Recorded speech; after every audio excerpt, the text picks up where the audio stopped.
గుంటూరు జిల్లా తాడేపల్లిలోని ఓ ప్రముఖ ఆసుపత్రిలో వైద్యులు అరుదైన శస్త్రచికిత్స నిర్వహించారు. రష్యాలోని జార్జియాకు చెందిన 9 ఏళ్ల బాలుడు పుట్టుకతోనే పల్మనరీ అట్రేసియా వ్యాధితో బాధపడుతున్నాడు.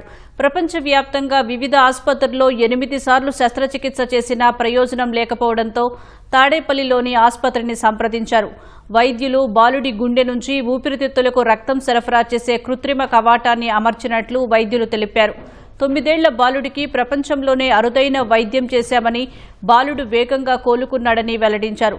ఎన్ని దేశాలు తిరిగినా దొరకని వైద్యం ఇక్కడ లభించిందని తల్లిదండ్రులు సంతోషం వ్యక్తం చేశారు. పల్మనరీ అట్రేసియా అంటే very severe blue baby syndrome. రక్తం అసలు వెళ్ళటం లేదు లంగ్స్ లో. ఆ స్టేజ్ లో ఏంటంటే అన్ని రకాలుగా ట్రై చేశారు. చిన్న సర్జరీలు చేసి కొంచెమైనా రక్తం వెళ్తే నెమ్మదిగా చైల్డ్ కొంచెం గ్రో అవుతాడని. కానీ ఇంత ఒక 9 సంవత్సరాలు ఆయనకి 8 సర్జరీలు పడ్డాయి. సో అది ఏది పని చేయలేకపోయేసరికి మన దగ్గరికి వచ్చాడు. రైట్ సైడ్ గొట్టం అయింది, పర్వాలేదు, డెవలప్ అయింది.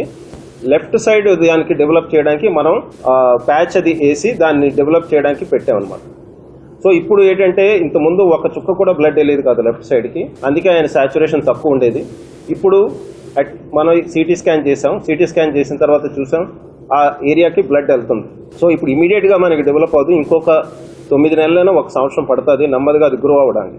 అది పెరిగాక అప్పుడు మళ్ళీ ఇంకొక సర్జరీ ఆయనకు అవసరం ఉంటుంది. ఎందుకంటే హార్ట్లో ఒక హోల్ ఉంటుంది అనమాట.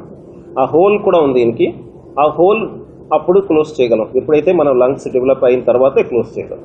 టోటల్ కాస్ట్ దీనికి దగ్గర మనకి ఒక 15 lakhs వరకు అయిందండి. 2-3 సార్లు సర్జరీ అయ్యి అప్పుడు వస్తారనమాట. 8 times 9 times సర్జరీ అయ్యి రావడం అన్నది వెరీ రేర్ అండి.